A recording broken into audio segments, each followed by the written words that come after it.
Alhamdulillah, kalimat suci, kalimat mulia, kalimat sempurna yang selalu kita ucapkan kepada zat yang suci, zat yang mulia dan zat yang sempurna yang telah menciptakan, mengurus, mengawas, memiliki dan yang akan memusnahkan apapun yang di langit dan di bumi sesuai dengan kehendaknya. Tidak ada sekutu baginya, tidak beranak dan tidak diperanakan. Zat yang maha kuat, maha adil, maha perkasa. Dialah Allah, sang pencipta satu-satunya. Dia telah menggantungkan segala kebutuhan kita dengan memuji namanya dengan kalimat mulia, Alhamdulillah. Maka sangat wajar kalau kita selalu mengucapkan kalimat ini. Juga kita banyakkan salam hormat kita kepada manusia yang telah dipilih oleh sang pencipta, disempurnakan jalur nasabnya, fisiknya dan ilmunya, dipilih menjadi penutup risalah para nabi dan rasul, utusan sang pencipta Allah untuk membawa semua yang dibutuhkan oleh manusia dan jin dalam roda kehidupan mereka di muka bumi ini dari panduan hidup. Maka mereka tahu mana halal, mana haram, mana yang dibolehkan, mana yang dilarang oleh sang pencipta Allah. Manusia terbaik ini diperintahkan oleh Allah untuk dijadikan sebagai suri tauladan, diciplak hidupnya, makannya, minumnya, berpakaiannya, bergaulnya, berekonominya, bahkan sampai berpolitiknya. Semuanya diikuti oleh orang-orang beriman. Sang pencipta Allah telah menjadikan ibadah buat kita semua, orang-orang yang sudah mengaku beriman kepada Allah sebagai ibadah. Kalau kita mengucapkan salam hormat kepada manusia terbaik ini, maka sangat wajar kalau kita selalu membacakan salawat dan taslim kepada Nabi besar Muhammad sallallahu alaihi wasallam. Seperti biasa saudaraku seiman, melanjutkan bahasan kita dosa-dosa besar dan kita masuk ke dosa besar ke-50 malam ini. Setelah kita membahas yang lalu dosa besar ke-49 tentang hukum memberontak dengan senjata dan mengkafirkan karena dosa-dosa besar, dan kita sudah sebutkan rincian panjang lebar tentang kaum Khawarij yang telah diingatkan oleh baginda Nabi SAW, di mana mereka paling suka mengkafirkan orang-orang lain dan keluar dari pemerintah resmi yang ada di wilayah mereka, serta selalu saja membuat kekacauan. Malam ini teman-teman sekalian kita akan bahas dosa besar ke-50. Imam Az-Zahabi menyebutkan bahwasanya menyakiti kaum muslimin dan mencaci mereka. Muslimin jamak daripada muslim, dan muslim kalau kita ambil secara etimologi Islam atau Muslim, Islam adalah pegangan dan Muslim adalah orang yang berpegang. Pada apa? Islam adalah istislamun nafsu lillahi rabbil alamin. Semua yang telah menyerahkan diri kepada Allah sang pencipta, dia sudah serahkan seluruhnya, waktunya, darahnya, hidupnya, apa saja. Semuanya ditundukkan kepada sang pencipta Allah. Dan di dalam terminologinya, Muslim artinya sosok manusia yang telah beriman kepada Allah dan beriman kepada semua apa yang telah Allah perintahkan tanpa memilah-milah, termasuk mengikuti dan mengakui semua risalah Nabi-Nabi dan Rasul. Kita diberikan julukan Muslim tanpa melihat ada lagi rasisme, tidak ada lagi suku, kebangsaan, warna kulit, paras wajah, poster tubuh, jabatan, kekayaan, sudah tidak ada lagi dalam Islam itu. Siapapun yang syahadat dia Muslim, dan hukumnya hukum zahir. Apa yang terlihat depan mata, maka dia adalah Muslim selama dia syahadat. Adanya pelanggaran-pelanggaran agama pada dirinya, maka kita mengingatkan sesuai dengan kadar pelanggarannya saja, dan kita tidak boleh sama sekali sengaja mengorek-ngorek kesalahan muslim, apalagi sampai menyakiti mereka atau mencaci maki atau bahkan masuk ke dalam kehormatan atau mencoreng kehormatannya. Muslim teman-teman sekalian adalah saudara muslim yang lain. Dia tidak akan pernah menyakiti saudaranya, dia tidak akan pernah menghinanya, tidak akan pernah menjatuhkannya, merusak martabatnya, ya. Semuanya Muslim terhadap muslim yang lain diharamkan. Sebagaimana sabda Nabi SAW dalam hadis sahih, kullu muslimin ala muslimin haram damuhu wa maluhu wa irduh. Semua muslim terhadap muslim yang lain diharamkan darahnya, kehormatannya dan juga hartanya. Tidak boleh sama sekali kita memukul seorang muslim sehingga dia berdarah misalnya, atau tidak boleh seseorang sengaja mencoreng kehormatannya, merusak nama baiknya, mengganggu keluarganya misalnya, menghina anak-anaknya, atau menghina tunggangannya zaman dulu, kuda unta, zaman sekarang kendaraannya misalnya, penampilannya, tutur katanya, tidak boleh dihina sama sekali sehingga itu mencoreng kehormatannya, dan tidak boleh ditipu hartanya. Sama sekali tidak boleh dibuat manipulasi data, sengaja mau utang, kemudian dengan niat tidak bayar misalnya, atau ingin menipunya dengan proposal-proposal palsu, penawaran-penawaran palsu. Tentu menipu dosa sendiri, dosa besar, sudah pernah kita bahas. Menipu seorang muslim dosa besar sendiri lagi. Jadi orang kalau menipu seorang muslim, dosa menipunya ada, dosa menipu si muslimnya juga ada. Jadi double dosa di sini. Dan itu teman-teman sekalian, apapun yang diharamkan dilakukan dari seorang muslim ke muslim yang lain, diharamkan juga dilakukan bagi orang-orang kafir. Hanya saja orang-orang kafir punya hukum tersendiri, karena mereka belum meyakini Allah secara 100%. Seperti kasus ahli kitab, Yahudi dan Nasrani. Mereka hanya meyakini sampai nabi mereka saja, tidak mau meyakini nabi yang datang setelah nabi mereka. Seperti setelah Musa dan Isa alaihissalam datang Nabi Muhammad alaihissalam yang sudah kita imani keberadaan risalahnya. Dan kita tetap mengimani risalah nabi-nabi sebelum Nabi Muhammad SAW. Dan kita sudah yakin rukun iman kita ada 6, diantaranya beriman kepada kitab-kitab dan rasul-rasul. Artinya kita meyakini semua. Isa kita yakini nabi, Musa kita yakini nabi alaihissalam, dan kita juga meyakini Muhammad SAW sebagai nabi. Hanya saja syariat yang diterapkan syariat nabi yang terakhir, sebagaimana yang sudah sering saya rincikan. Teman-teman sekalian, kita dalam Islam disuruh selalu berbuat kebaikan. Bahkan kata Nabi SAW dalam hadis sahih riwayat Tirmidzi, fi kulli kabidin ratbatin ajr. Dan saya pernah temukan riwayat ini, kalau tidak salah riwayatkan Bukhari juga. Di setiap denyut kehidupan ada pahala. Kita berbuat baik sama siapapun pahala. Bahkan kepada hewan, kepada tumbuhan pun kita akan dapat pahala. Nabi SAW melarang untuk menyakiti siapapun tanpa sebab. Sampai pernah ada beberapa sahabat melihat ada seekor burung. Burung ini rupanya sarangnya jatuh dari pohon, dan anak-anak burung itu ada. Maka beberapa sahabat menganggap anak burung ini lucu, diambil, dijadikan sebagai bahan mainan. Mereka bercanda gitu. Ternyata induk burung itu pada saat datang, dia keliling-keliling di sekitar masjid Nabi SAW sambil teriak-teriak induk burung ini. Nabi SAW keluar lihat, dan Nabi lihat ada sarangnya di situ, dan induk itu berputar-putar di sekitar sarang itu. Lalu kata beliau SAW dalam hadis Bukhari Muslim, siapa yang telah menyakiti hatinya burung ini dengan mengambil anak-anaknya, kembalikan segera anak-anaknya kepadanya. Maka para sahabat pun mengembalikan anak-anak daripada burung itu. Burung saja disuruh kita berbuat baik seperti itu. Kalau ada semut lewat, teman-teman sekalian, semut lewat, kita tahu memang semut kalau menyengat sakit, tetapi dia lewat dan kita anggapnya adalah makhluknya Allah, dan kita sengaja menyingkirkan saja tanpa harus membunuhnya, maka itu dapat pahala. Karena kita tahu kita menghormati makhluknya Allah, gitu kan? Kita hanya boleh membunuh sesuatu yang mengganggu kita. Kalau dari hewan-hewan mengganggu, kecuali itu ada 5 hewan nanti yang akan saya sebutkan, tapi yang jelas kita dianjurkan untuk menjaga hubungan yang baik dengan hewan-hewan, tumbuh-tumbuhan, jin, ya, jin yang beriman. Sampai kata Nabi SAW, kalau kalian makan daging, makanlah dan rapikanlah tulangnya, karena itu makanan saudara kalian dari jin yang beriman akan memakan tulang-tulang itu. Jangan serakin. Pohon-pohon juga Nabi SAW suruh kita menanam pohon, menjaganya, merawatnya.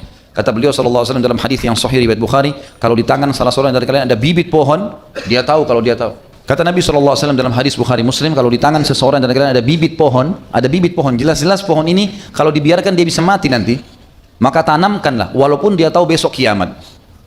Dan kata Nabi SAW, kalau ada bibit di tangan seorang kalian, kemudian dia tanam tanaman, maka tidak ada satupun dari manusia, dari jin, dari hewan-hewan yang makan dari pohon itu, daunnya, buahnya, ataupun bernaung di bawahnya, kecuali jadi pahala buat dia. Ada motivasi untuk merawat, untuk menjaga, ya.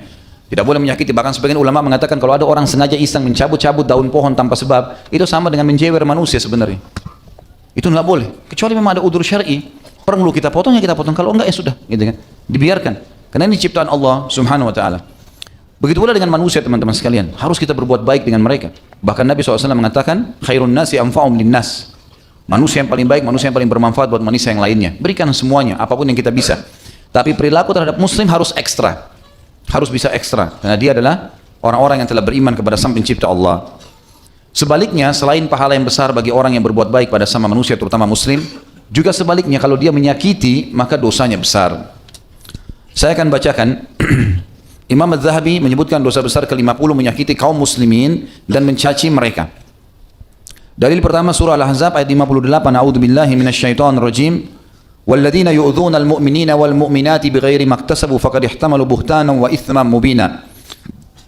Dan orang-orang yang telah menyakiti orang-orang mukmin dan mukminah tanpa kesalahan yang mereka perbuat, maka sungguh mereka telah memikul kebohongan dan dosa yang nyata. Dan kata ulama tafsir, setiap ada ancaman dosa berarti ada ancaman hukuman siksaan. Walaupun dia sudah taubat, tetap ada proses pembersihan, apalagi kalau tidak taubat. Kemudian juga dalam surah Al-Hujurat ayat 12, Allah yang maha tinggi dan maha pemurah mengingatkan, A'udzubillahi minasyaitonir rajim, wala tajassasu wala yaghtab ba'dukum ba'dha, al-ayah.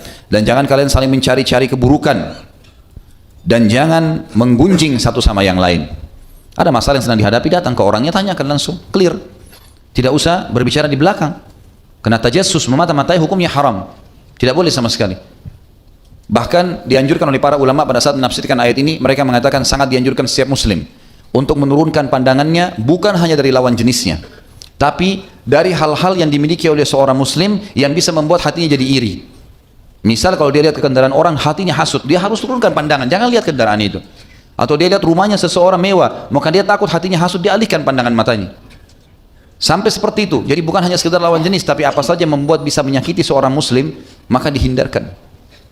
Pernah ada sahabat jalan di pasar Madinah, tidak lihat apa-apa. Pedangnya, dia tidak punya sarung pedang, tidak disarungin, maka ditaruh di pinggangnya. Lalu Nabi SAW untuk dia mengatakan, beritahukan orang itu, supaya dia membungkus pedangnya, jangan sampai dia menyakiti muslimin. Padahal dia tidak niat apa-apa orang itu, bukan niat mau mengganggu, bukan niat mau apa. Tapi siapa tahu bisa menjadi penyebab, maka ini sudah cukup untuk dilarang dalam Islam. Masuk dalam tajassus teman-teman sekalian adalah memata-matai profesi seseorang. Ya. Dia menikah dengan siapa? Ya, kenapa dia menikah? Kenapa dia cerai? Kenapa dia kerja? Kenapa kulitnya putih? Kenapa mukanya begitu? Kenapa rambutnya begitu? Enggak ada urusan sama kita. Ya. Yang kita perlu luruskan kalau seandainya itu melanggar agama, luruskan. Itu kewajiban kita. Tapi kalau tidak, ya tidak usah. Tidak usah mencampuri urusan orang lain. Makin kata ulama seseorang muslim mengurung dirinya di tanggung jawab yang diamanahkan oleh Allah kepadanya, maka makin selamat di dunia dan di akhirat. Kata Urwah bin Zubair rahimahullah menasihati seseorang, dia bilang, saya nasihati kamu untuk kamu menjadi raja di dunia dan raja di akhirat. Kata orang itu, kebetulan orang itu miskin. Dia bilang, siapa yang tidak mau wahai imam? Saya tentu mau jadi raja. Kata dia, zuhudlah terhadap apa yang di tangan orang di dunia, maka secara otomatis, maksudnya jangan ganggu orang, jangan kau berharap ambil punyanya orang lain, jangan kau gunjing, jangan gibah, jangan masuk ke wilayahnya orang lain. Maka kau akan jadi raja di dunia karena kau tidak punya masalah sama orang lain, dan kau akan jadi raja di akhirat karena kau akan dimasukkan surga oleh Sang Pencipta. Dari iman teman-teman, makin kita aman dari masalahnya orang lain makin baik. Jangan campur itu semua. Ada orang subhanallah memang sibuk mencari itu, selalu menyiapkan musuh untuk dia dan tidak ada manfaatnya sama sekali. Sama ini musuh, sama itu musuh, sama ini musuh, tidak ada sama sekali manfaatnya buat dia.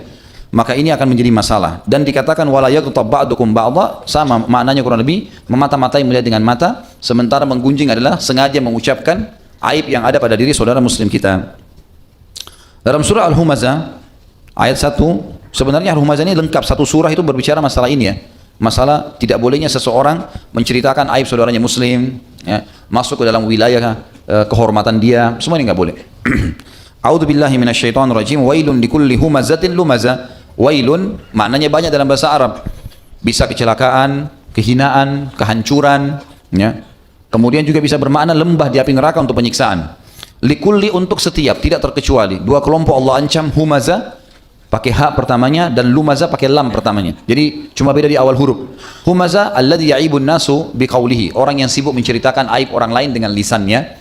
Lumazah alladzi ya'ibun nasu bifi'lihi, orang yang sibuk mencontohkan aib orang lain dengan perilakunya. Ini disebutkan kalau tidak boleh. Kemudian Allah tentu lanjutkan kalau kita bacakan ayatnya lengkap ini atau surah lengkapnya dikatakan alladzi jama'a malan wa 'addada, orang-orang yang sibuk, yang masuk dalam kelompok humazah dan lumazah adalah orang-orang yang sibuk selalu mengumpul prestasi dunia. Makna letternya mengumpulkan harta. Kadang-kadang untuk jabatan, maka dia menyenggol orang lain supaya jatuh, supaya dia terpilih sebagai calon ketua lembaga, rektor di kampus, apalah ya, mungkin ketua takmir masjid, mungkin ini, mungkin itu, atau mungkin sampai kepada ketua wilayah, ya, pilkada, pilpres dan seterusnya. Maka dia bukannya menunjukkan kualitasnya, tapi dia malah mencontohkan aib atau menceritakan aib orang lain, sengaja mengorek-ngorek kesalahan saudaranya muslim untuk menjatuhkannya. Dan ini masuk dalam masalah ini. Alladzi jama'a malan mu'addada adalah orang-orang yang sibuk mengejar prestasi dunianya. Yahsabu anna malahu akhlada, dia mengira hartanya, prestasi dunianya, jabatannya akan mengekalkannya di dunia. Kalla, tidak akan pernah. La yumbadanna fil hutama, pasti dia akan dilempar ke dalam hutama. Wa ma adraka mal hutama, apakah kalian tahu apa itu hutama? Kenapa harus takut? Narullahil muqadah, apinya Allah yang muqadah. Muqadah artinya teman-teman mushta'ilah, berkobar-kobar. Kita kalau ambil korek gas kecil, bakar jari kita, memar. Ya.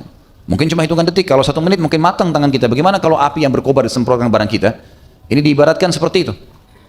Lalu Allah mengatakan allati tattali'u 'alal af'idah, sifatnya api itu bisa membakar sampai ke jantung manusia. Kata ulama tafsir, kalau kita bakar manusia dari kakinya, kemungkinan jantungnya terakhir yang terbakar. Karena semuanya bisa terbakar melalui kulit, ya. Tapi jantung tersembunyi di belakang tulang, gitu ya. Tulang dada, tulang rusuk, maka berarti secara otomatis dia akan lama. Tapi neraka utama begitu membakar kakinya langsung membakar jantungnya. Tidak cukup sampai situ. Setelah dikatakan sampai pada jantung manusia, innaha 'alaihim mu'sadah. Sesungguhnya api itu mengelilingi mereka. Makna yang lain mu'sadah adalah multasiqah, melengket, melekat. Jadi kalau kita lemparkan api ke orang, semprotkan api, lalu api itu tertarik lagi ke senjata kita misalnya, dia hanya rasakan percikan api kemudian selesai. Mungkin panas, mungkin memar, tapi bagaimana kalau badan orang itu dikasih minyak atau bensin lalu disemprot api lalu apinya melengket di badannya sampai dia mati terbakar? Maka ini yang dimaksud dengan innaha alaihim mu'sadah. Sesungguhnya api neraka utama itu begitu kena badan mereka melengket sampai membakar hangus, baru kemudian dia padam, dikasih diganti lagi kulit baru, kemudian dibuat lagi makhluk itu, dibangunkan lagi, dibangkitkan lagi, kemudian dibakar lagi, begitu terus. Kemudian fi amadin mumaddadah, ayat terakhir, dan mereka akan diikat di tiang-tiang yang bergelantungan di atap neraka utama.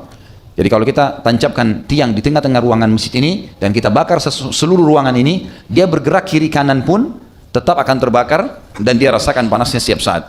Dan ini tegasnya satu surah lengkap membahas tentang tidak bolehnya seorang muslim menyakiti saudaranya muslim yang lain, baik dengan perkataan, baik dengan contoh perilaku, semua diancam dalam satu surah ini.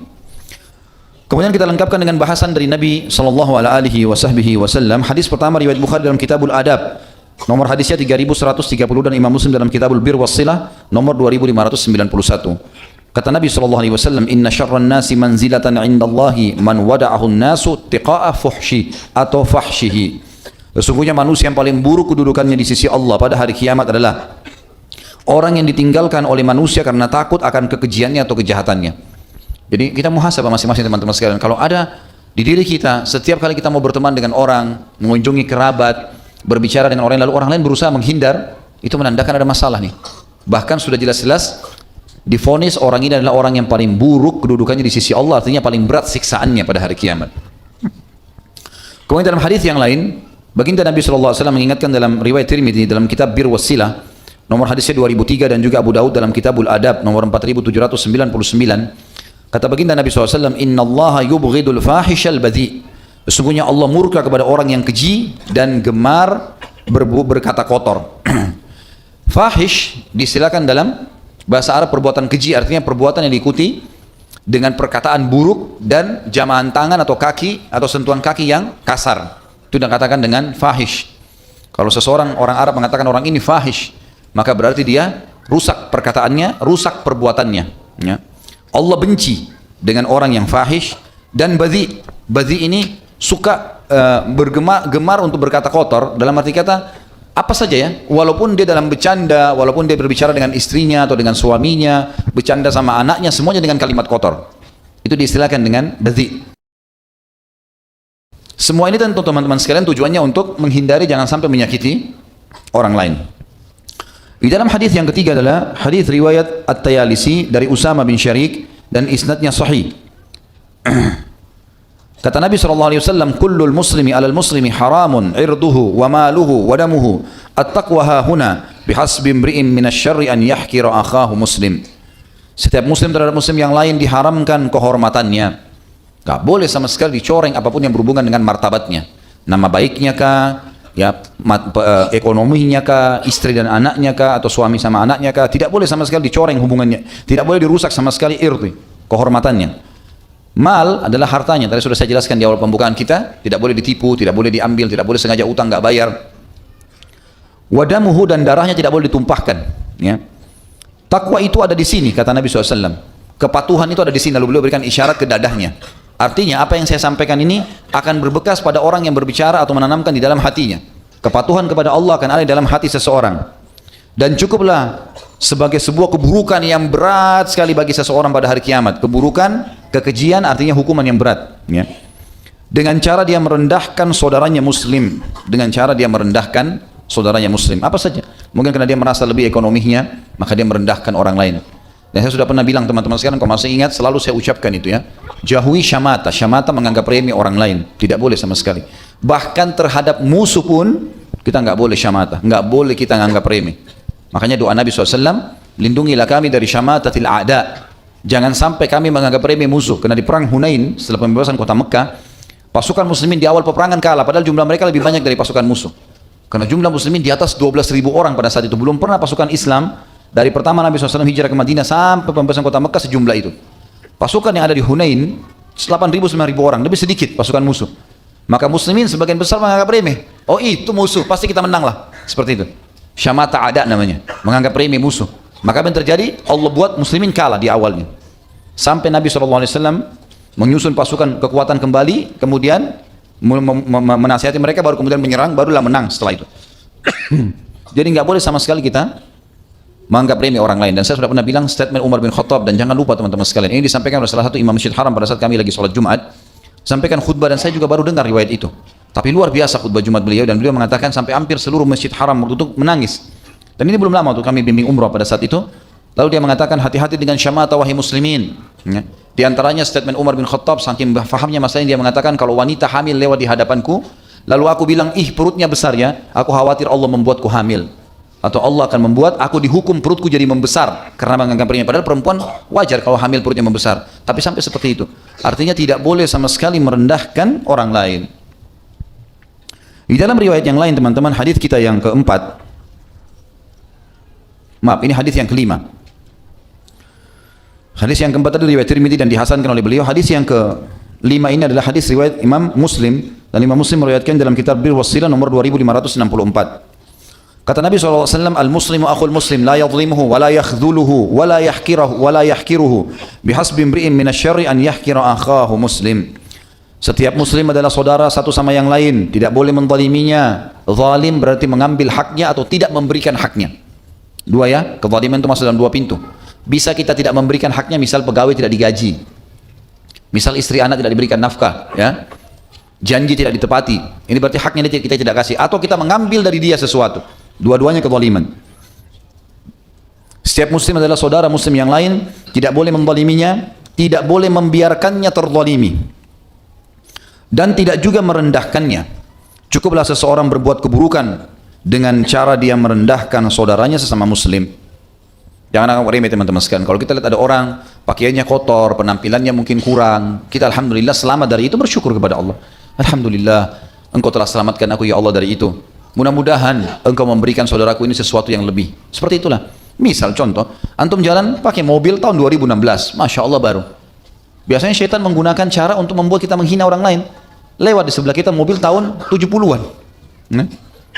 Mobilnya sudah tua, banyak rusaknya. Apa yang harus kita lakukan? Alhamdulillah, saya engkau berikan mobil seperti ini ya Allah. Bantulah saudaraku itu agar mengganti mobilnya. Misal, jangan bilang, wah mobil tua. Gitu. Ya. Nih mobil baru nih, ingat syamata ini. Jangan tiba-tiba Allah balik. Berapa waktu kemudian dia yang pakai mobil baru, antum yang pakai mobil butut nanti. Ya. Nggak boleh. Motor orang lain, ya, penampilannya. Pokoknya apapun yang Allah berikan kelebihan teman-teman, ucapkan alhamdulillah, itu saja. Bahkan kata Nabi SAW, siapa yang melihat aib atau kekurangan pada diri seseorang yang lain, maka dia semestinya membaca doa yang mulia, alhamdulillahilladzi afani mimma btala bihi. Segala puji bagi Allah yang telah menyelamatkan saya dari apa yang diujikan kepada orang ini. Wa faddalani ala katsir mimma khalaqa tafdila, dan telah mendahulukan saya dengan kelebihan yang banyak dibandingkan makhluknya yang lain. Kemudian dikatakan teman-teman sekalian, beliau mengangkat lagi firman Allah Subhanahu wa taala dalam surah An-Nur ayat 19. Ini tersisipkan, semestinya Al-Quran ini di awal ya, berikut dengan dari Al-Quran, tapi kita bacakan karena beliau menulisnya di sini. Imam Adz-Dzahabi rahimahullah menulisnya, An-Nur ayat 19. A'udzu billahi minasyaitonir rajim. Innal ladzina yuhibbuna an tashi'al fahishatu fil ladzina amanu lahum 'adzabun alimun fid dunya wal akhirah. Sesungguhnya orang-orang yang ingin suka berita perbuatan yang keji tersyiar di kalangan orang-orang yang beriman, hasud, iri, lihat orang lain maju, orang lain itu terus dia sibuk dengan itu terus. Kenapa ya? Kenapa ya? Kenapa ya? Selalu merasa kenapa orang lain punya kelebihan. Lalu dia sebarkan sesuatu yang bisa menjatuhkan, ya, reputasinya, kebaikannya orang itu di kalangan orang-orang beriman. Sesungguhnya orang-orang yang ingin agar berita perbuatan yang keji tersyiar di kalangan orang-orang beriman, maka mereka mendapatkan azab yang pedih, bukan cuma di akhirat, di dunia dan di akhirat. Hukuman akan datang. Bahaya sekali. Dan jangan coba-coba teman-teman sekalian. Makanya jangan masuk kepada wilayahnya orang lain. Usahakan mata kita melihat sesuatu yang baik. Bahkan apa kata Nabi SAW kepada para sahabat? Jangan ada yang memulai pembicaraan denganku, ya, dengan menceritakan keburukan sahabat-sahabatku. Aku ingin bertemu dengan mereka dalam kondisi dadaku lapang. Jadi ketemu tanya sebuah hukum, oke. Minta nasihat, oke. Jangan bilang si fulan begini, si fulan begini. Saya nggak mau dengar itu semua, kata Nabi SAW. Tidak perlu. Ya, kalau ada masalah nanti dipecahkan, iya. Tapi kalau ada orang sibuk dengan ini, tiap hari menceritakan saya kesalahan orang lain, ini dilarang di dalam agama kita. Hadis yang ke-6 diriwayatkan Imam Bukhari dalam kitab di sini disebutkan sama ya tentang masalah dalam kitab adab ya. Nomor hadisnya 6044. Nabi SAW bersabda, sibabul muslimi fusuqun wa qitaluhu kufur. Mencela seorang muslim adalah termasuk perbuatan fasik dan memeranginya termasuk perbuatan kufur. Yang dimaksud dengan sibab atau sab adalah mencela dengan cara berhadapan dengannya. Ya, sab itu artinya orang mencela tapi berhadapan wajah. Dia mencelahnya, menghinanya mungkin karena jenjang ekonomi atau jabatan dan seterusnya. Ya. Misal seseorang ibu di rumah, ibu ummahat kita di rumah memarah-marahi pembantunya karena menganggap pembantu ini pekerja, gitu kan? Atau misalnya seseorang atasan memarahi bawahannya karena menganggap ini adalah bawahan dia. Padahal sebenarnya secara tidak sengaja saja, kebetulan mereka berada dalam keadaan seperti itu. Kalau mereka seperti kita tentu tidak mau jadi pembantu, nggak mau jadi supir, nggak mau jadi pegawai. Mereka juga mau jadi seperti kita. Maka jangan sampai kita menganggap remeh teman-teman sekalian. Makin kita merendah, makin kita baik, maka makin terbuka rahmat Allah. Sampai ada sahabat datang mengatakan, ya Rasulullah, berapa kali kami harus maafkan pegawai kami? Nabi SAW diam. Orang itu ulangi, ya Rasulullah, berapa kali kami harus maafkan pegawai kami? Karena mereka punya pegawai di kebun banyak. Kadang-kadang salah sedikit memotong tangkai kurma, maka bisa saja tidak berbuah lagi itu. Banyak kesalahan dilakukan. Berapa kali kami harus maafkan? Lalu Nabi SAW tundukkan kepala dan mengangkat sambil mengatakan, maafkan mereka walaupun 70 kali. Jangan terlalu menganggap kita yang lebih dari orang lain. Tentu boleh teman-teman kita berhentikan orang yang kita khawatir akan mendatangkan masalah besar atau tidak profesional dalam bidangnya. Bisa saja. Tapi kalau misal kesalahan seseorang memang tidak disengaja. Dia tidak sengaja, memang ada sesuatu yang darurat. Maka kita boleh mendengar dulu permasalahannya apa. Kalau memang bisa dimaafkan, maafkan. Kalau tidak, maka maaf, maksud saya ditoleransi. Kalau tidak, maka boleh kita menjaga jarak. Boleh saja kita memberhentikan kerja kalau memang dia berbahaya bagi perusahaan, bagi rumah, bagi semuanya. Tapi yang jelas yang dimaksud ini, maafkan pegawai kalian walaupun 70 kali adalah orang-orang yang tidak melakukan kesalahan-kesalahan yang berat. Karena ada hadis, terutama pelanggaran agama ya. Kalau ada pelanggaran agama ini tidak ada toleransi. Karena dikatakan dalam sebuah hadis yang sahih riwayat Bukhari, Aisyah mengatakan dari Rasulullah SAW selalu toleransi dalam masalah-masalah yang berhubungan dengan hak beliau. Urusan dunia biasa saja, tapi beliau akan marah kalau hukum Allah dilanggar. Kalau sudah berhubungan dengan haknya Allah, pelanggaran-pelanggaran syar'i, maka Nabi SAW marah pada saat itu. Hadis yang lain atau hadis kita yang ketujuh adalah riwayat Imam Muslim, dan hadis disebutkan oleh Imam Muslim dalam Kitabul Iman bab di nomornya saja langsung nomor hadis 46. Kata Nabi SAW, la yadkhulul jannata man la ya'manu jaruhu biwa'iqah. Tidak akan masuk surga orang yang mana tetangganya tidak merasa aman dari keburukannya. Ya, ini kurang lebih sama. Masuk muslim atau non muslim, tidak boleh sama sekali kita ganggu tetangga. Bahkan kalau kita bicara tentang masalah tetangga, kita akan temukan bagaimana dalam Islam tetangga itu harus didahulukan. Sampai Nabi SAW bersabda dan ulama jadikan ini sebagai salah satu bahasan penting dalam masalah fikih, al-jaru haqqu bisaqabati jarihi. Tetangga lebih berhak dari penawaran tetangganya. Jadi hukum syariat teman-teman dalam buku-buku fikih dibahas oleh para ulama, kalau kita mau jual mobil, mau jual rumah, mau tawarin apa, tetangga paling pantas ditawarkan. Dan Nabi SAW mengatakan, saya hampir saja mengira tetangga akan diberikan warisan dalam syariat, dalam Islam, saking seringnya Jibril mewasiatkan kepada aku tentang tetangga. Bagaimana kita berbuat baik, jangan ganggu orang lain, putar sesuatu yang besar, mengganggu tetangga di sebelah, sengaja menutup jalan, sengaja ini, sengaja itu, tidak pernah menyapa, tidak pernah membantu dalam keadaan susah, atau bahkan kadang-kadang ada yang mengambil haknya tetangga, sebidang tanah diambil atau apa sajalah ya. Ini semua adalah perbuatan yang diharamkan di dalam agama Islam. Bahkan Nabi mengancam ya, tidak akan masuk surga orang yang tetangganya tidak merasa aman dari keburukannya. Hadis yang ke-8. Hadis diriwayatkan oleh Bukhari dalam Kitabul Adab nomor 6016 dan Imam Muslim dalam Kitabul Iman nomor 46. Kata Nabi SAW, wallahi la yu'min, wallahi la yu'min, wallahi la yu'min. Qila man ya Rasulullah. Qala alladhi la ya'manu jaruhu biwa'iqah. Demi Allah tidak dihitung seseorang itu beriman. Demi Allah tidaklah beriman. Demi Allah tidaklah beriman. Ditanyakan kepada beliau, siapa yang anda maksudkan wahai utusan Allah? Kata Nabi SAW, orang yang mana tetangganya tidak merasa aman dari keburukan dirinya. Sebagian ulama merincikan tentang masalah tetangga. Seluas apa sih sebenarnya kedudukan tetangga itu, atau sampai berapa rumah dihitung tetangga? Ada pendapat yang mengatakan tetangga adalah orang yang berada di sekitar kiri kanan rumah, depan dan belakang yang paling dekat. Ini pendapat. Tapi ini pendapat dimarjuhkan, artinya sebagian kecil ulama memilihnya. Ada yang mengatakan yang dihitung tetangga adalah 40 rumah di sekitar rumah, gitu kan? Tapi pendapat ini juga pendapat yang marjuh. Pendapat yang paling kuat adalah yang disampaikan oleh para ulama tentang statement Atha bin Abi Rabah rahimahullah. Ini salah satu ulama tabi'in. Beliau pernah pada saat menuntut haknya penduduk Makkah dan penduduk Madinah, beliau datang kepada Khalifah Umayyah lalu beliau mengatakan, ya Amir Mukminin, penduduk Makkah tetangganya Allah dan penduduk Madinah tetangganya Rasulullah sallallahu alaihi wasallam. Apa makna kalimat ini? Ulama subhanallah ya, Allah berkahi ilmu dan waktu mereka. Sampai-sampai statement yang dikeluarkan saja bisa menjadi sebuah hukum. Ini panjang lebar dibahas oleh para ulama. Perkataan Atha bin Abi Rabah, karena dia ulamanya tabi'in. Ini muridnya langsung Abdullah bin Umar radhiyallahu anhum ajma'in. Dia mengatakan, penduduk Mekah tetangga Allah. Kok bisa tetangga Allah? Ulama rincikan, karena di Mekah ada Ka'bah, dan Ka'bah dikenal dengan istilah Baitullah, rumahnya Allah. Berarti menurut Atha bin Abi Rabah, seluruh penduduk Mekah tetangganya Allah. Makna kalimat ini secara fikih adalah berarti satu kota itu tetangga. Jelas ya? Berarti kalau kita tarik statement ini menandakan disuruh berbuat baik dan tidak mengganggu satu kota itu. Bukan cuma 2-3 rumah di sebelah kita. Sama dengan penduduk Madinah tetangga Rasulullah SAW. Kok bisa? Padahal Rasulullah sudah meninggal SAW. Karena di situ ada rumahnya, ada kuburannya, di sebelah masjidnya, gitu kan? Berarti semua penduduk Madinah adalah tetangga Rasulullah SAW. Dimanapun dia tinggal, selama masih kota Madinah, tetangga Rasulullah SAW.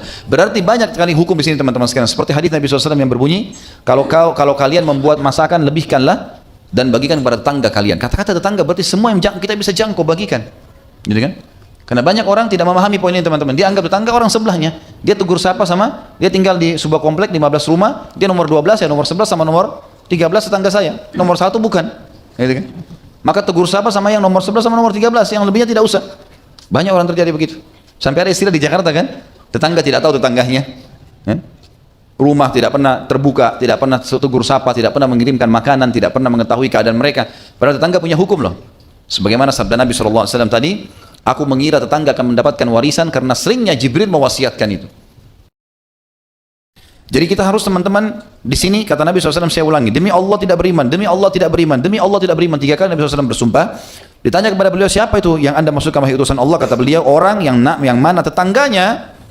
Definisi tetangga tadi, satu wilayah itu semuanya tidak merasa aman dari keburukannya. Setiap kali orang ketemu dia, ya si fulan, orang takut bertemu, lisannya tajam, mungkin apalah ya, ada saja pertanyaan-pertanyaan menyudutkan ya. Termasuk adab dengan muslim teman-teman, jangan tanyakan apapun kecuali dia jelaskan. Misal dia pakai baju warna hitam, kita lihat, mungkin kalau ketemu assalamualaikum, yang penting apa kabar, baik semua, nggak usah kita tanya kenapa hari ini pakai baju hitam, apa urusannya, orang mau pakai hitam, mau pakai putih, mau pakai biru, urusan dia. Tapi kalau pelanggaran agama, misal ada pelanggaran agama, langsung kita masuk ke poin. Akhi, setahu saya ada hadis Nabi yang melarang memakai baju syuhra misalnya, baju yang menyolok atau baju yang cenderung dengan warna lawan jenis, maka itu semestinya harus dijauhi. Kita berikan nasihat dengan tujuan itu. Jangan menyudutkan orang-orang dengan pertanyaan yang tidak perlu. Sebagian salaful ummah berkata, kalau seandainya ada seorang yang saya kenal jalan di atas tunggangan, zaman dulu tuh orang pakai unta sama kuda, jadi kelihatan sekali, bersama seorang wanita yang saya tidak kenal. Jadi dia kenal si laki-laki tapi dia tidak kenal si wanita, kena persahabatan misalnya. Jalan, kalau saya mengenal seseorang, sosok laki-laki berjalan dengan seorang wanita yang saya tidak kenal, padahal saya sudah kenal baik si laki-laki, saya akan mengatakan itu berarti itu mungkin istrinya, itu mungkin ibunya, itu mungkin adiknya. Saya akan cari 100 alasan untuk membenarkan itu adalah bukan wanita asing.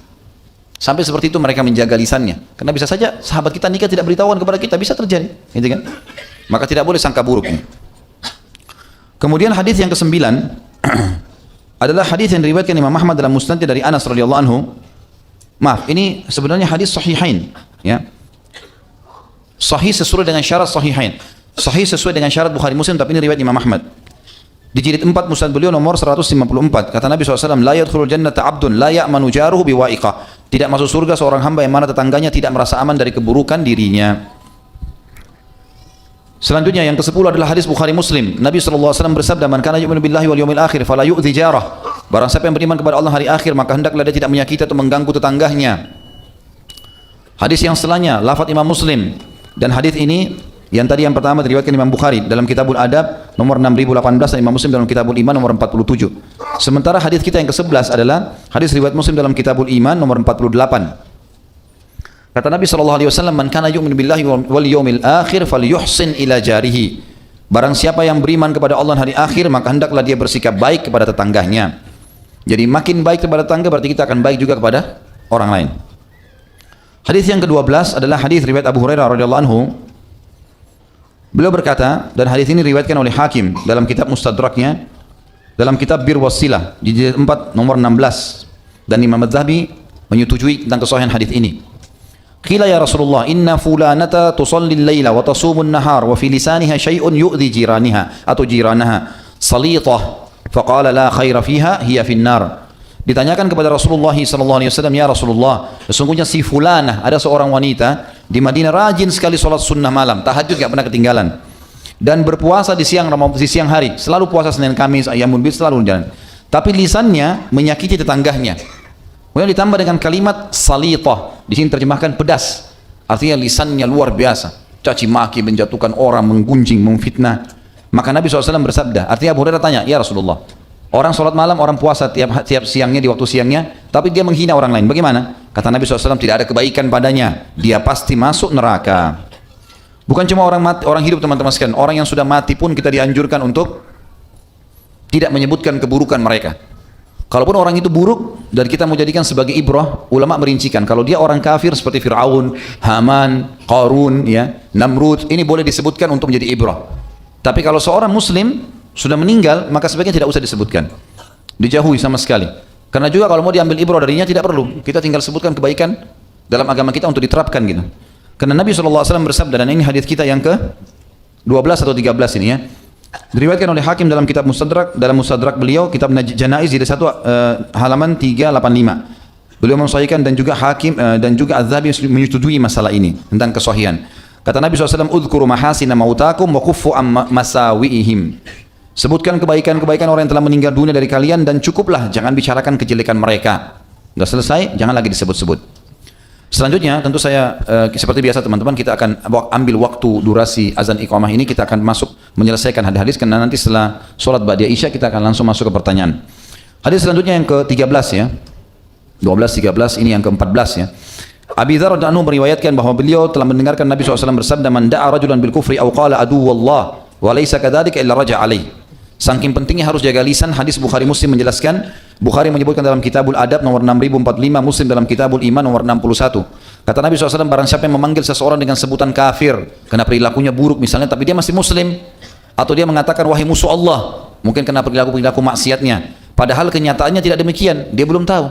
Jangan cuma nilai orang dari penampilan, melainkan pasti akan kembali kepada pengucapnya.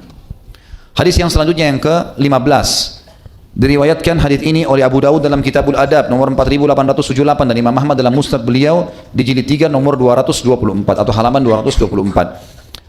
Rasulullah SAW bersabda, "Lamma urija bi marartu bi qaumin lahum azfarun min nuhasin yakhmishuna wujuhahum wa sudurahum, faqultu man haula'i ya Jibril, faqala alladziina ya'kuluna luhuman nasi wa yaqa'una fi a'radihim."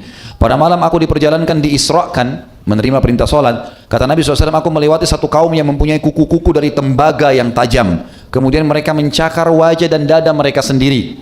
Lalu aku bertanya, siapa mereka itu wahai Jibril? Lalu Jibril alaihissalam menjawab, mereka adalah orang-orang yang memakan daging manusia dan terjerumus membicarakan kehormatan orang lain. Memakan daging manusia maksudnya adalah menceritakan aib orang lain. Yang ke-16, hadis Nabi SAW riwayat Bukhari Muslim. Bukhari menyebutkan dalam Kitabul Adab nomor 5973, dan Imam Muslim dalam Kitabul Iman nomor 90. Tirmidzi juga menyebutkan dalam Kitab Bir Wassila nomor 1903, dan Abu Daud dalam Kitabul Adab nomor 5141. Kata Nabi SAW, "Inna minal kabairi syatmar rajuli walidayhi." Qalu ya Rasulullah, wa hal yashtumur rajul walidayhi? Qala na'am, yasubbu abar rajuli fayasubbu abah, wa yasubbu ummahu fayasubbu ummahu. Sesungguhnya di antara dosa-dosa yang besar adalah seseorang sengaja mencaci maki kedua orang tuanya sendiri. Maka para sahabat bertanya, wahai utusan Allah, bagaimana ada seseorang yang mencaci maki kedua orang tuanya? Kayaknya sulit untuk difahami. Bagaimana kami memahami itu? Kata Nabi SAW, iya, dia mencaci maki bapak seseorang. Maka orang yang dicaci maki bapaknya mencaci maki bapak dia. Karena dia penyebab, berarti sama saya dia caci sendiri bapaknya. Dan dia mencaci maki ibu seseorang, maka orang itu pun mencaci maki ibunya. 3 hadis yang terakhir teman-teman sekalian. Hadis selanjutnya adalah hadis diriwayatkan oleh Bukhari dalam Kitabul Adab nomor 5973, Imam Muslim dalam Kitabul Iman nomor 90, Tirmidzi dalam Kitab Bir Wassilah nomor 1903, dan Abu Daud dalam Kitabul Adab 5141. Kata Nabi SAW, "Inna min akbaril kaba'iri an yal'anar rajul walidayhi." Qila ya Rasulullah, fa kaifa yal'anur rajul walidayhi? Qala yasubbu abar rajuli fayasubbu abah, wa yasubbu ummahu fayasubbu ummah. Sesungguhnya di antara dosa yang paling besar adalah seseorang laki-laki melaknat kedua orang tuanya. Laknat artinya mendoakan keburukan ya. Jadi semua kalimat yang diucapkan buruk teman-teman sekalian, seperti misalnya kita mengatakan saya sial, naudzubillah ya, sial misalnya, atau saya tidak akan pernah sembuh, saya tidak akan pernah berhasil, saya tidak akan pernah menikah. Ini semua kalimat sial, nggak boleh diucapin. Di kamus benak seorang muslim harus habis semua itu. Semuanya ada perkataan positif. Sebagaimana Nabi SAW katakan dan saya sudah sampaikan di beberapa pertemuan kita. Terulang-ulang hadis ini. Saya tidak suka dengan kalimat pesimis. Saya tidak bisa, saya tidak mungkin sembuh, saya tidak mungkin nikah, saya tidak mungkin berhasil. Tidak boleh ada semua ini. Kalimat ini harus dihapus. Maka yang boleh adalah kata Nabi, saya suka al-fa'al atau kalimat optimis. Saya akan bisa, saya akan sembuh, saya akan mampu. Sampai sebagian salaf mengatakan kalau seandainya saya ribut dengan istri saya, kemudian sebelum saya pulang saya mengatakan insya Allah istri saya sudah jadi baik. Berharap itu doa kepada Allah yang maha tinggi dan maha pemurah, maka Allah mengubah keadaan istri saya menjadi baik gara-gara kalimat tersebut. Dikatakan di sini teman-teman sekalian, sesungguhnya di antara dosa besar adalah seseorang melaknat kedua orang tuanya. Ditanyakan kepada beliau, wahai utusan Allah, bagaimana mungkin seseorang laki-laki atau seseorang melaknat kedua orang tuanya? Beliau menjawab, dia mencaci maki bapak seseorang, lalu orang itu balik mencaci maki bapaknya, dan dia mencaci maki ibu seseorang, maka orang itu pun balik mencaci maki ibunya. Dua hadis yang terakhir adalah hadis kita, ini kalau tidak salah yang ke-17 ya, hadis riwayat Bukhari dalam Kitabul Adab nomor 6045. Kata Nabi SAW, la yarmi rajulun rajulan bil fusuki wal kufri illa irtadda alaihi illam yakun sahibuhu kadzalik. Tidak ada seseorang yang sengaja menuding, mengucapkan kalimat dengan lisannya seseorang yang lain dengan kefasikan. Orang ini buruk, orang ini begini, orang ini begitu. Atau kekufuran, orang ini kafir. Melainkan pasti kembali pada dirinya jika orang tersebut tidak demikian adanya. Yang terakhir adalah larangan Nabi SAW terulang lagi tentang tidak boleh caci maki orang mati adalah riwayat Bukhari. Dalam Kitabul Janaiz nomor 1393, Abu Daud dalam Kitabul Adab 4899, Nasai dalam Kitabul Janaiz nomor 53. Kata Nabi SAW, la tasubbul amwata fa innahum qad afdhu ila ma qaddamu. Jangan pernah mencaci maki orang yang sudah meninggal dunia, karena sesungguhnya mereka telah sampai kepada pahala amal yang telah mereka kerjakan. Allah sudah berikan mereka apa yang mereka kerjakan. Kalau baik dapat, kalau buruk mereka sudah dihukum. Kita berdoa kepada Allah Sang Pencipta yang Maha Kuat dan Maha Perkasa untuk menerima atau menjadikan majlis kita ini sebagai tambahan amal kita pada hari kiamat, dan semoga semua amal yang pernah kita kerjakan sekecil sampai sebesar apapun sampai ajal datang semua diterima dengan kemahamurahannya, dan semoga semua kesalahan muslimin dan kesalahan kita semua sekecil sampai sebesar apapun dimaafkan dengan kemahamurahannya dan diganti menjadi pahala. Dan kita berdoa agar Indonesia, seluruh masyarakatnya, seluruh jajaran pemerintahannya, seluruh jajaran keamanan, semua militernya, semua diberikan hidayah oleh Allah Subhanahu wa taala kembali kepada Islam, yang muslimnya kembali kepada Al-Qur'an dan Sunnah, dan juga semoga kita diberikan pemimpin-pemimpin yang adil yang kembali kepada Al-Qur'an dan Sunnah, terutama Jakarta yang akan menghadapi pilkada dalam waktu dekat ini. Dan kita mendoakan agar seluruh wilayah, seluruh negara yang lain menjadikan Indonesia sebagai contoh. Dan kita berdoa untuk saudara kita di Palestina, di Syria, di Yaman, di Irak, di Myanmar, di Ahsa, dimanapun mereka berada sedang tertindas, semoga Allah ikhlaskan niat mereka, terima para syuhada mereka, muliakan Islam di tangan mereka dan tangan kita semua, dan semoga Allah partisipasikan kita bersama mereka di pahala baik dengan doa, harta juga dengan jiwa kita, dan semoga Allah dengan kemahamurahnya menyatukan kita semua di surga firdausnya tanpa hisab.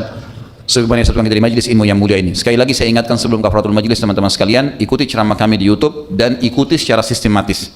Ada kurang lebih 12 kajian kitab yang sudah kami angkat dan memang belum selesai kitabnya. Ada 13 kitab, tapi satu kitab sudah tuntas. Jadi itu bisa dibuat sistematis. Misalnya hari Senin khusus ikuti Minhajul Muslim, masalah akidah, beli bukunya, ikuti. Setiap hari Senin bahas masalah itu saja. Selasa masalah hadis ada Riyadhus Shalihin. Kalau mau diikutkan buku yang ketiga bisa hadis qudsi. Bisa hari Rabu ikutin Bulughul Maram, masalah hadis, masalah fikih. Sudah 1400 hadis sekian. Hari Kamis bisa mahkota pengantin masalah rumah tangga. Hari Jumat bisa sirah. Kalau mau dipartnerkan juga bisa diikutkan serial sahabat bersama sirah. Ini berarti sudah kita ikutkan 2 bahasan sekaligus. Hari Sabtu bisa kita bahas kabair dosa-dosa besar. Hari Ahad bisa membahas nawaqidul iman. Jadi banyak bahasan. Dan ini semua memang belum tuntas, buku-bukunya masih masih sementara berjalan. Yang akan tuntas dalam waktu dekat adalah, ada 2 buku sudah selesai. Dosa-dosa besar ini, 107 dosa besar. Dan ada buku yang lain, Rasulullah SAW bercerita tentang surga dan neraka, itu juga sudah tuntas. Itu bisa diikutin. Yang lainnya masih dalam tahap penyelesaian, dan yang menyusul adalah buku Bulughul Maram insyaallah dalam waktu dekat, karena kita sudah bahas sampai 1000 hadis sekian, 1400 hadis sekian, dan insyaallah tinggal mungkin beberapa bab saja sudah selesai. Makanya saya sarankan untuk diikuti secara sistematis teman-teman, supaya seperti kurikulum kuliah. Jadi jangan cuma sekedar ketik Khalid Basalamah terus dengar ceramah yang mana terlintas. Ini sayang, tidak sistematis. Lebih baik diatur, dibuat seperti kurikulum kuliah. Kalau bisa sehari dengar 2, dengar 3, bagus sekali.